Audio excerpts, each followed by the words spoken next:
mga tanong naman sila minsan na personalized. So kapag personalized ang tanong, yun yung sa tingin ko po, yan, base po sa experience ko, ganun siya. Kapag ang tanong naman ay directed sa mismong thesis ninyo, ang mga sagutan doon ay according may mga reflections kayo. Ganun siya. Ayan, ano pa? Why did you choose Marikina and Antipolo as your local?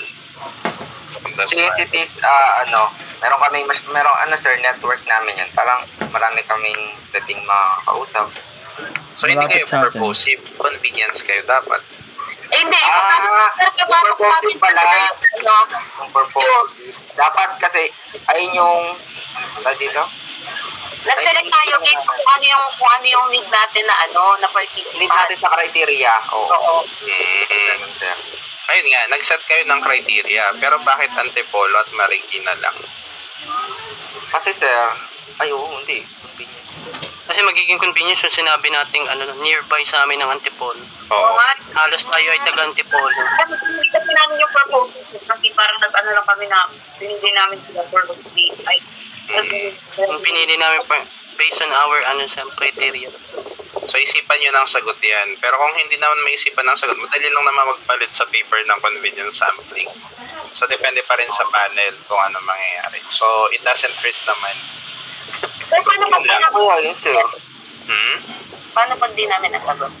Masasagot nyo yan. Depende na lang sa panel. Kung pwede nyo namang banggitin na may kakilala na kayo. You have already 10 selected people based on this criteria.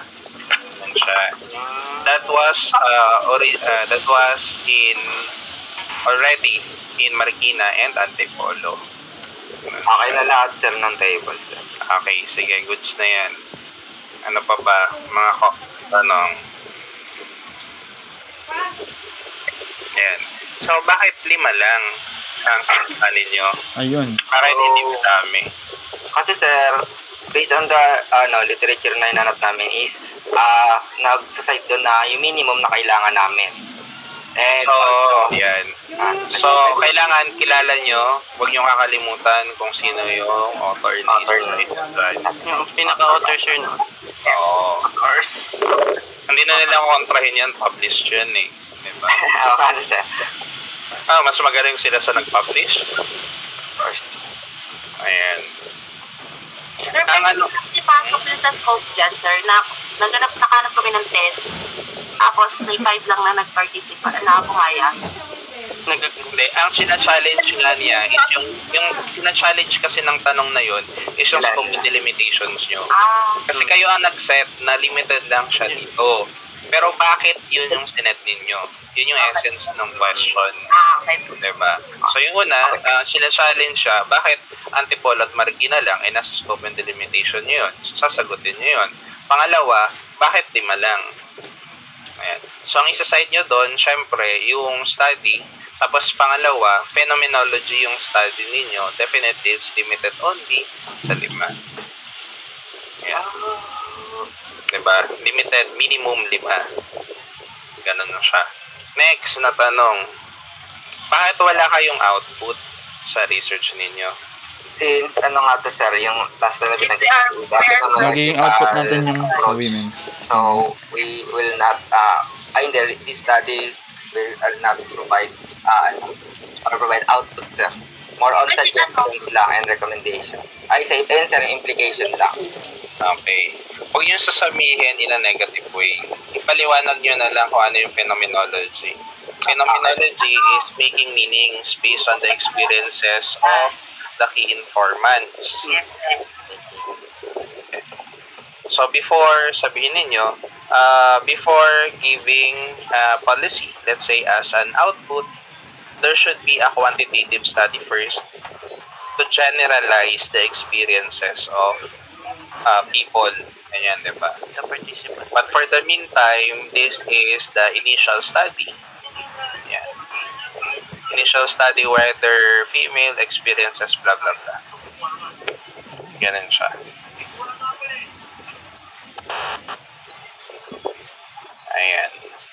pa? Mga tanong. Nagno-notes kayo Yes, sir. Ako, sir. Naka-record din na kami sa rata. Na-play mo ba sa rata? Ah. Okay. Sa record lang na record. Expected ko na yan na, no? Kapag nagmi-meeting tayo naka-record. Kasi gagawa natin ng ano to. Ano, sir?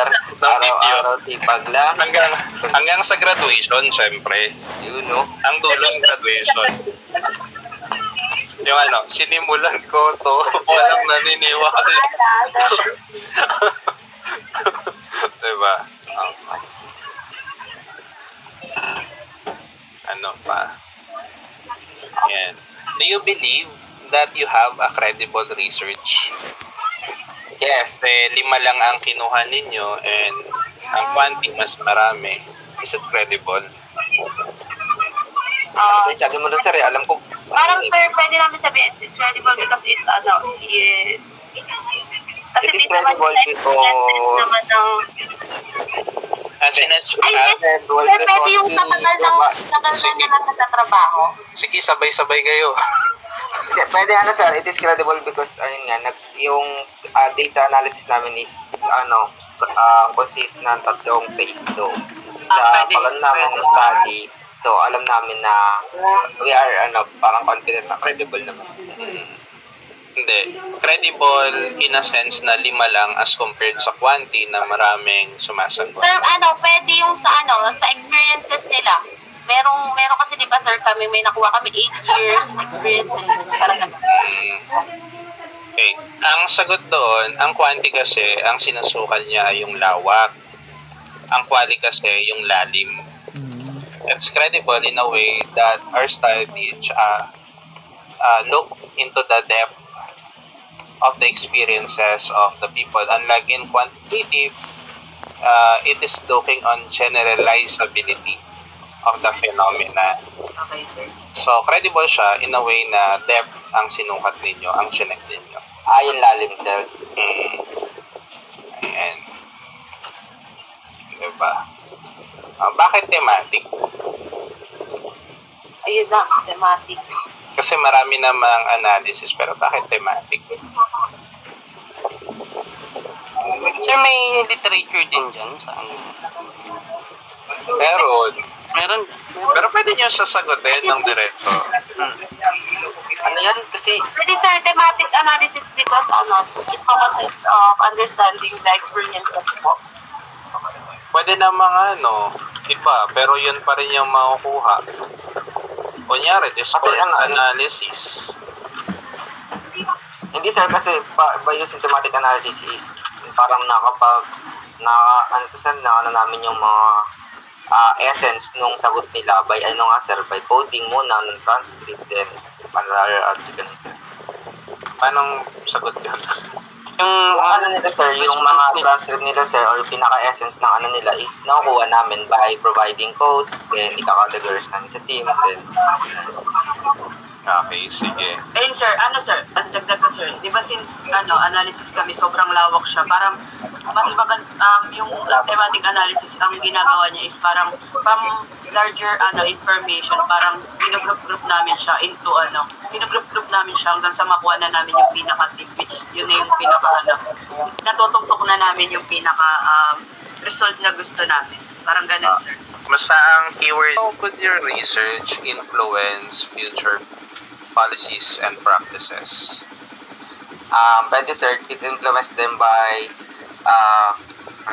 creating a policy na ayun sir, mas makakatulong sa female since they have a knowledge na according sa experience and sa needs ng female or sa mga challenges na na-experience nila sa workplace. Sir, ba't ba ang tanong? How does your research influence future policies or practices? So, tatandaan ninyo ang implication ng study ninyo, dalawa education system at saka yung sa industry. So, dapat Pwede sir, kung sa muna sir, pwedeng mag-conduct Ako na siya, Nick, no? yung mga pwedeng gawa ng policy si schools or mag-implement ng policy si institution na bibigay or ma-cater yung mga needs Benefit. female. Oh. Then sa industry sir, pwede sila gumawa ng mga inclusive policy sa in work mga employee. na hindi parang agarbyado si female. Female. Oh, yun. Both gender, sir. Yun, pwede sir. Both gender. Pero feminism kayo Sex pala, both sex pala. Mali. Oo. ay, ang focus ninyo ay ay female. Kaya, ikot lang muna tayo sa Oh. female. Hindi ko alam kung may batas, pero check nyo nga yung batas na may protection ng kababayan. Yung creation ng ng tawag nito, Gender and Development Offices. Tingnan nyo yung objective niya. Kasi pwedeng yun yung maging implication. Nakaturo doon mismo na empowerment of gender development offices in school institutions and industry. Ganyan. Check nyo yun. Para pwede rin i-cite yun kapag nagpapaliwanag.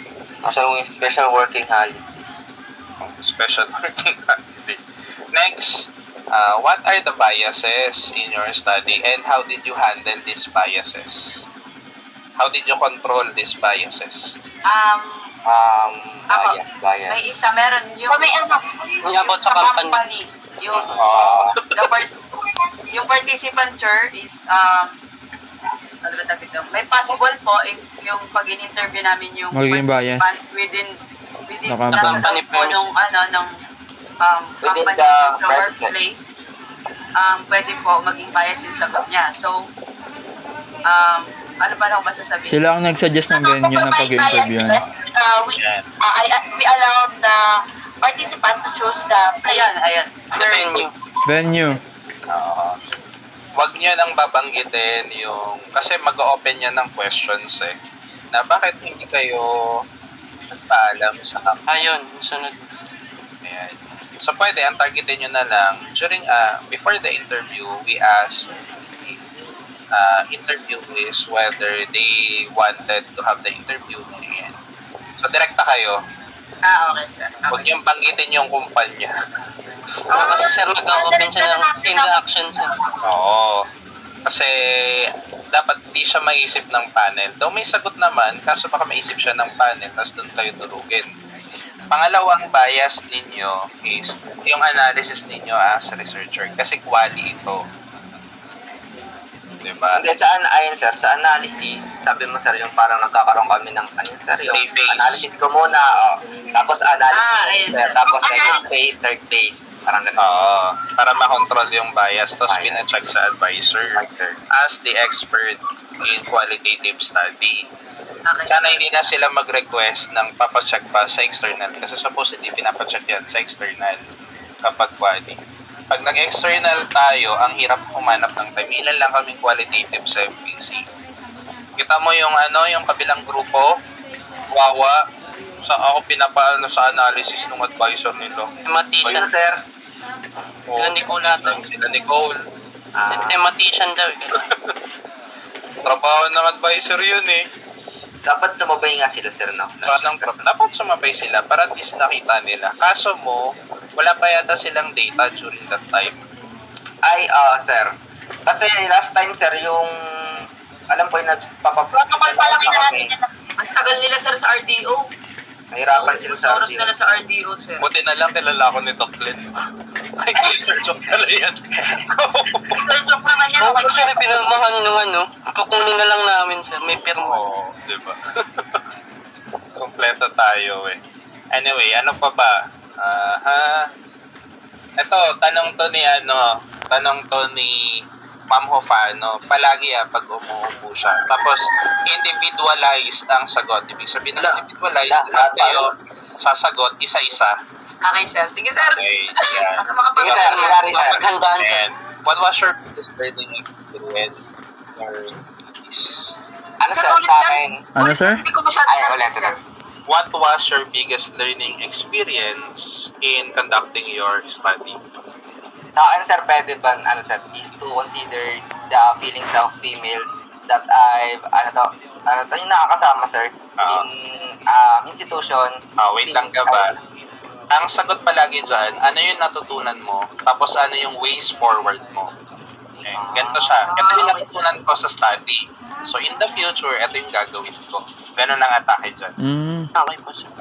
Siyempre, ang sagot niyo dyan, dahil babae yung mga panel ninyo. Kaya nga sir, dapat binibigyan sila ng affection. Pero sa amin, sir, ng mga babae, hindi kami magbigay ng experience, sir, parang gano'n. Ano na siya eh? Pag sa aming mga babae, di ba, dalawa kami ni March, sir, pwede kami sumagot muna ng drama-drama muna. Pwede naman. Sakto lang. Isa lang. Dramahan nyo ulit. Cross. Cross. Pero feeling ko, sir, ang Meron na cross. pinakaabangan nilang sagot yung sa lalaki. Oo. sir. Sasabihin ko na lang, Natutunan niyo. bilang magagandang panel, na Sabihin ko sir, I learned that the female faces challenges industry and kailangan sila binibaby. Marge, ikaw mo babayero talaga to. Hindi, baby, coming from you. I've never experienced that. Hirap Dapat si Marge na daw yung baby mo. Sir, pwede bang hingin na idea? Bias yun sir, bias pag siya na. Hindi na control yung bias. Sabihin nyo lang sabihin nyo lang na maraming sa mismong paper ninyo nung nag-interview kayo, sabihin nyo na maraming pinagdadaanan ang kababaihan na nagtatrabaho, ganyan. So definitely give the benefits for these people, di ba? And if sabihin nyo na lang, if I will be the owner of the company, I will give additional benefits to these people. Kasi imagine, kunyari, nagtrabaho sila, tapos pag uwi sa bahay, may asikasuhin pang anak, ganito ganyan. So, dapat natin silang intindihin ganun. Isipin nyo. Sir, if I will be the owner of a specific company and I have a female worker, I will give them mga additional benefits. Give the full benefits and provide additional benefits. That is, Protective them. Ay, ano ba? Ganyan. Magtayo ng empowerment ng gender and development. Ang maganda nga ang panel dito, sana si Ma'am Ma'am Olegario Ang tagal na namin. Tagal tayo ng isa, sir. Charot. Pwede, validator yun eh. Validator natin. Validator bias yun. Matutuwa si Ma'am Olegario kasi isa yun sa nagsusulong ng Sabi nga sir, yung nagpapaano na kami sa pinya. Advisor daw. Forte ko yan eh, gustong-gusto niya sana kunin yung topic. Oo. Ayun nga, tsaka si Ma'am pangalan nito? Apiera. Sila yung dalawang nakafocus sa study about sa kababaihan. Ay, hindi. Gab, si Ma'am Apiera yata yung nagsabi nun. Naporte niya yung ito thesis natin. Si Ma'am Olegario yun? Si Ma'am Olegario. Wala ka Tagalog. Si Ma'am Apiera yung maputi. Oo. Ay. Apiera yun pala. Si Ma'am Olegario yung yung maiksi buhok. Nasa rin, aquarium. Oo. Aquarium tawag talaga namin doon.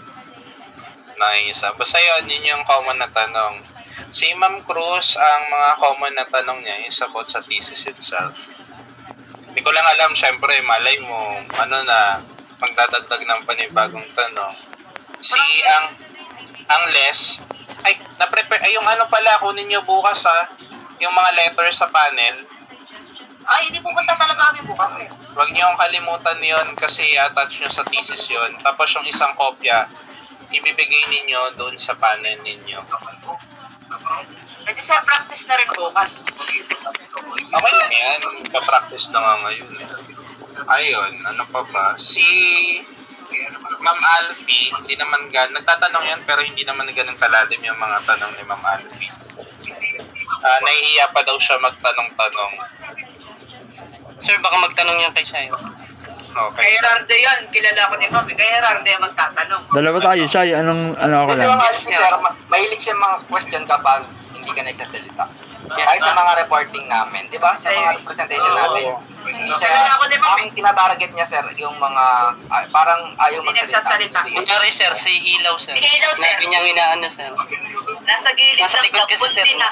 Ang tawagin ni ma'am. Bunti na daw, sir. Bunti ka na dyan sa gilid, ikaw naman sumagot. O, liliwanag siya. Electronics pa naman, no, pero napundi. Anyway, ito, isang common question. Hindi ko alam kung itatanong to, pero based experience kasi to. Sa quali kasi, palaging tinatanong, how do you ensure reliability and validity of your paper? Is naganap kami ng validator na, Naghanap muna tayo ng literature. literature nagsabi kung ano yung sinong qualified validator ang kailangan namin. Then, Anong- after nun, naganap kami ng Validity yun. Paano yung reliability? Sir, pina-check Sir, alam ko yung reliability dapat may pilot testing.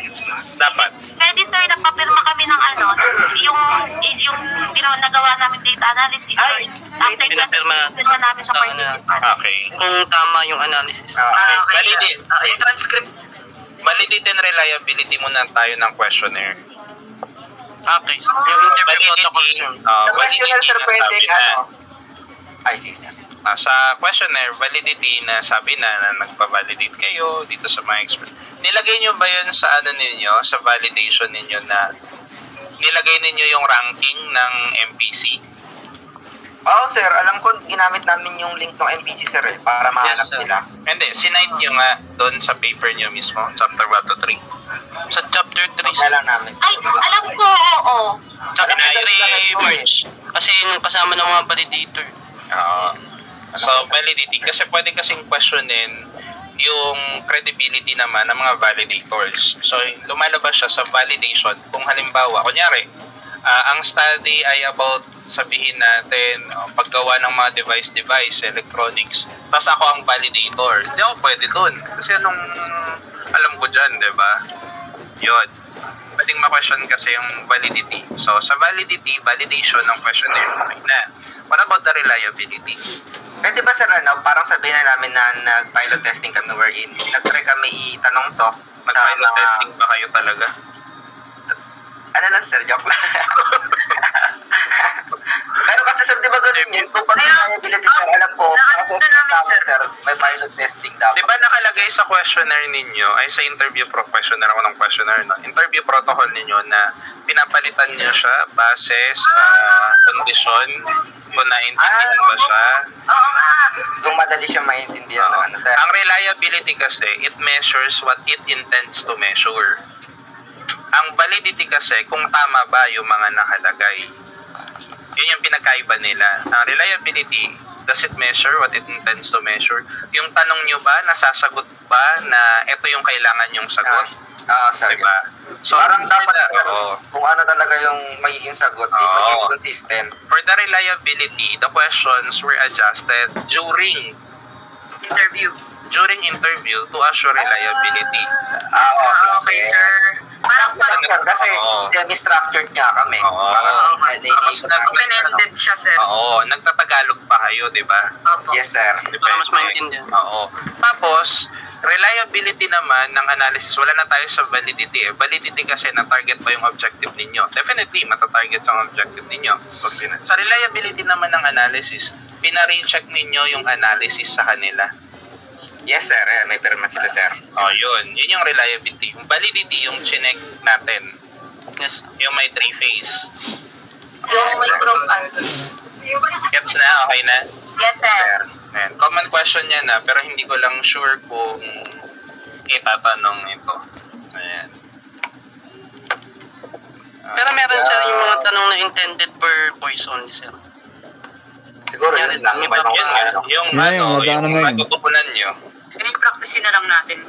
Mga ganun. Tapos may mga questions na na hindi related sa study. Minsan. Gaya ng ano, sir. Kapag ang mga question ay ganon, gawin yung personalized. Okay. For me, Okay, sir. halimbawa ito, kunyari, ang tanong, with this study, do you agree na dapat may pangatlong restroom? Okay. For me po, yes, it is. respect. Diba? Since we need to become unite each other. Baka lang may mga ganon. May Kasi, mga ganun. Personalized na siya, sir. oo. Pag nagpe-present kasi ako, may mga ganon, may mga out of nowhere talaga ng mga sagot. Yan, personalized siya. Pero ang unang unang sagot doon, that is not part of our study. Yan, but for me, ganun siya. But for me, palagi niyong i-raise na it's not part of the study. But for me, to answer the question, yan, parang ganun. Kasi baka pag di mo naman sinagot, ma-offend naman yung panel kasi nagtanong sila. Diba? Ayan. So, tatanan pala, Marge at saka Shai, mas maganda dapat yung panel sa inyo, ha? Sige, So, sir. hindi naman si Ma'am. Wala magme-makeup ha, wala magme-makeup. Punitin ko muna yung damit ko, sir. Oo. So, maglalagay ako grasa. Hirap naman yan, sir. Stress ka na, pangit Pero ka pa. kapag parang may ganun. Ang pangat naman dun, sir. Sa ganun? Mag-isip pa. Lang, sabay-sabay kayo, eh. Sir, legit talaga yun? Parang minsan na-offend ang panel sa ganun. Si Ma'am Tin yun, na-open, ang ganda-ganda mo, pero pag nagtanong ako, hindi mo naman masagot. Ganun. Sino Siya lang. Sino? Si Ma'am Garcia siya dati bago ikasal, eh. Basta yung Matt. Basta, Ayaw niya ako i-friend sa FB kasi daw ako. Tawag nito. Ayan, Ma'am Ignacio. Ayaw ako i-friend sa FB kasi nga, yung pangalan ko, tawag nito. Yung pag-joke parang may negative ka agad. Pero pinaliwanag niya na sa akin, kaya hindi niya ako in-add sa FB. Kahit in-add ko siya, tinanggal ko na lang. Ayan. Sinabi naman nila nice way. Basta yan yung karaniwang tanong yon na lumalabas, pero hindi naman palagi. Ayan. How does your work relate to existing literature? Lah, lagi namatay.